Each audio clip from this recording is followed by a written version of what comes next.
Greetings out there in YouTube land. This is Morris Man, and as always, I thank you guys for coming to my channel. Today, per request, I'm going to do another, analysis, because as you know, I do analysis of artists.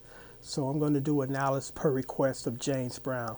And before I kind of go into that, I'm going to try my best to separate the man from the music, because as we know, musically, James Brown was just a legend. The man, whole nother story. And as you guys can probably pick up on it, I have an issue with men that want to beat on women. I don't call them men, I call them cowards. Because I look at it this way.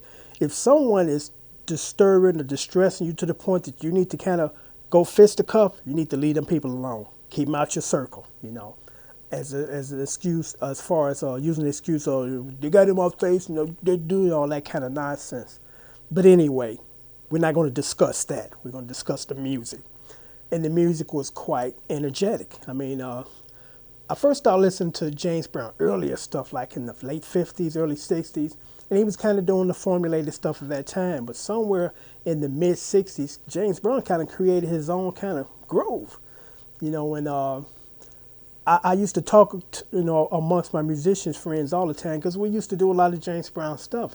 I said I could never be in the James Brown cover band because I'm one of them guys. I don't want to play one chord for 3 straight minutes. I get bored. I like chord progressions. I love arrangements.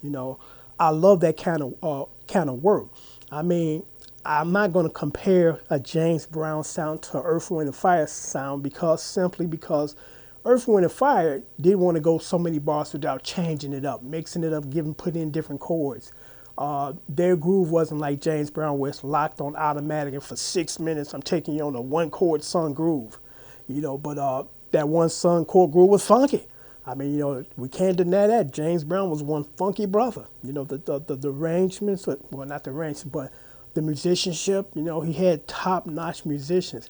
And I think that helped a great deal because not taking away from James Brown's accomplishments by no means, but I think that the people that were behind him that actually created the sound didn't get enough credit because without them, there's the groove. There goes the groove. Same thing with Clinton. I got nothing against George Clinton. I met George on many occasions. Without the musicians behind him, Bernie Worrell, Bootsy Collins, Catfish Collins, Gary Scheider, I believe, Hampton, all those guys. Without those guys, what George Clinton had put together would have not been what was put together.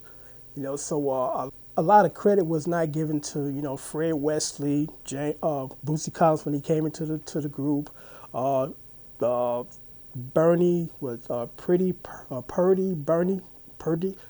I'm sorry, some of these names I just don't remember. But the drummers, it was actually 2 of those guys. The funky drummer, the one Clyde Stubblefield, and then the other guy Purdy, I believe, or Bernie. Without those guys, the James Brown sound or the Parliament Funkadelic sound with those other guys would not have been what it was. But, of course, the front man is the guy that they focus on. And I do believe that James Brown and Clinton were the visionaries. Without those 2 guys, that whole thing would have never taken flight. Even though the talent was there, apparently the visionaries had to come in to make it a reality. So all praise to James Brown because what he was doing, he did good. Because I kind of look at James Brown's style of music like techno. You have to grade it accordingly. Because if you're trying to grade it for great arrangements and the timing, and you're gonna fail miserably because their stuff was not about like an Earth, Wind, and Fire type of arrangement or Steely Dan. It was about the comparison with house music and James Brown music was we just here to make you dance. That's it. And they did a great job of doing that. It wasn't about wait till that change come up or that beautiful or modulation or all that kind of stuff. It's not going to happen. It's just funk put on automatic and hold on for the ride. So that's my take on James Brown.